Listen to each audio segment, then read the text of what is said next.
Alright, hey guys, and welcome to day 3 of my LMG MOABs, and today you can see it's with the MG36. I'm using sleight of hand, I'm using hardline, and I'm using steady aim, and I've got two attachments on the gun. I believe it's silencer and grip. Again, to lower the amount of recoil, and I've got the steady aim there so that I can use hip fire more than I can use aiming down the sight, because like I said in one of my videos, I don't really like aiming down the sight that much because it does put you at a disadvantage. You move slower if you're a stalker and you can't see as much of the screen, so I don't really like that. And the settings that I have for my controls at the moment are sort of more suited to hip firing, so that's why I don't really like to aim down the sight as much as I like to hip fire. I can do it if I need to, and I do it a lot in this video, because inevitably you have to do it for LMGs. But yeah, I just don't like to do it. Anyway, so I know what you guys are probably thinking if you've seen the the amount of players in the match on the other team and stuff. At the moment there's only 3. At some point it does drop down to 2. But don't worry, because when I get on my MOAB streak, there are, I think, a full 5 or 4 people on the other team, so it's all cool. I was recently thinking about, for the longest time in this game, I really didn't like the fact that when you put someone in last stand, if somebody kills them, you don't get the kill, you get an assist. And in Black Ops, obviously that didn't happen. When you put someone in last stand, if somebody else killed them, you got the kill and they got the assist, so it was the other way around. Which, for the longest time I actually thought that's how it should be. And just until recently, like I said, I was just thinking about it, and at the end of the day, I realized it doesn't actually make a difference which way around it is, because if you think about it, at the end of the day, you're most likely going to steal other people's kills by killing someone that's in last stand, just as often as they'll steal yours, and so really it balances itself out. So you can see there's only 2 players at the moment, but don't worry, when the kill streak starts, there's like 4 or 5, so it's all cool. Yeah, look, so really at the end of the day, the way last stand is implemented isn't all that important. So it's something I just don't worry about anymore. I don't really care. I mean, it's a bit perplexing, I suppose, as to why they've gone ahead and made it the way it is now, given that in the previous game it wasn't that way. In the previous game, it seemed to make more sense, I suppose. It just doesn't seem... I can't seem to figure out any possible reason why they would have gone and reversed it again. It doesn't make too much sense to me. It's possible, obviously, because this game wasn't made by Treyarch, that Infinity Ward, have a different stance on things, and they feel that it's better if you get the point if they're in last stand. But whatever, I don't know. I suppose we'll never know. But whatever. There's a few decisions that we can never really figure out behind some of these studios' decisions in this game, like FMG9 and Kimbo being so incredibly overpowered. I mean, it's just impossible to figure that somehow got through game testing without being considered completely and utterly overpowered and broken, despite the fact that it is. But whatever, I don't know. Look, there's something else I want to say today, and that is that recently I did hit 150 subscribers, so thanks very much to all of you guys for that. And just as recently, I also got one of those subscribers to be, I noticed it was Icon Boy, or Convoy, and he subscribed just a couple of days ago.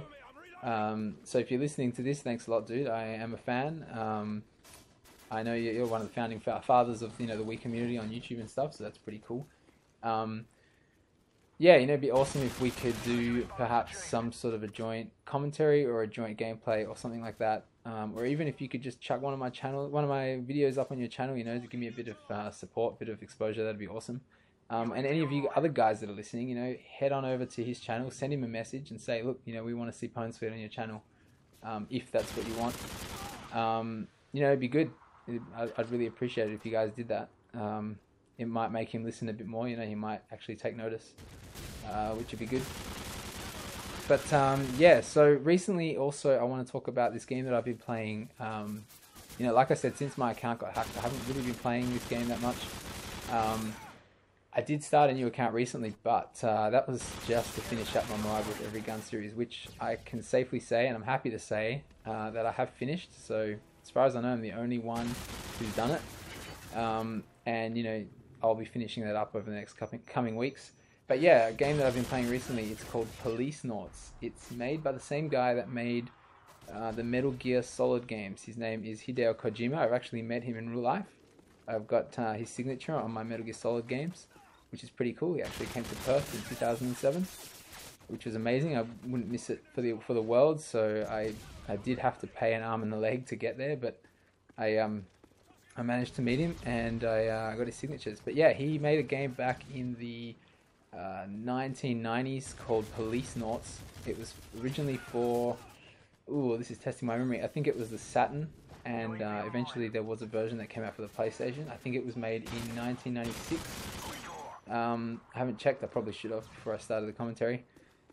But I've been playing it now and it's really, really awesome. It's one of the very few mature games that were made before, mature games were like normal. It was back in the day when, you had Mario Brothers and you had like Nintendo and that kind of stuff, Super Nintendo and stuff like that. So there weren't many mature games around back then, and it was originally only released in Japan, and it is in fact still in Japanese.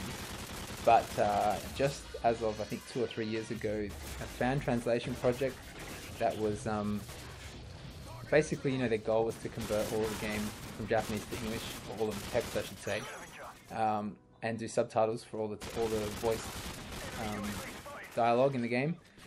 And that was completed about 2.5 years ago or so. And yeah, I just found out about it recently. I completely sort of missed it, forgot about it, sort of just went right under the radar. But I got that and I started playing it, and it's really, really awesome. If any of you guys are like sci-fi Blade Runner sort of fans, and you're looking for a real gritty game with an awesome storyline, definitely check it out. It's awesome. You can get it in the usual spots, I suppose. And at the moment I'm sort of playing it on my PSP. But you can get a version for the actual PlayStation as well. But again, yeah, if you're into that kind of thing, check it out. It's awesome. It's got like lots of it's done in sort of an anime style. It's a sort of point and click game. If you've ever played Phoenix Wright on the DS, or Apollo Justice, Ghost Trick as well, if you've ever played these games on the DS, it's very, very similar to that. It's done in the anime style, but it's got a much more adult themed storyline. So yeah, definitely check it out. It's cool. Okay. Lastly, I think I'll just quickly finish up on something I wanted to touch on in the previous commentary, but I never got time around to doing it. Yeah, just continuing on another game that I think Nintendo really dropped the ball on this generation. That was Super Smash Bros. Brawl. Why do I not like that game? Well, I do like the game. I thought it was okay, but like I said, there's a few things Nintendo really stuffed up on. The first thing is tripping. Obviously, right? Who the heck wants to be playing a game and randomly tripping in the match and losing because of it? It's not unusual. It has happened in the past where someone has lost a tournament because of it, or almost lost a tournament because of it, and that directly translates to losing perhaps thousands of dollars or hundreds of dollars.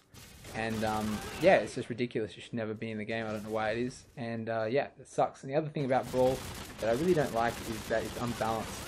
You've got like one character, Meta Knight, who's completely and utterly overpowered, and yeah, it's just stupid, So that's the other thing I really don't like about it. And of course, it's really poor online system.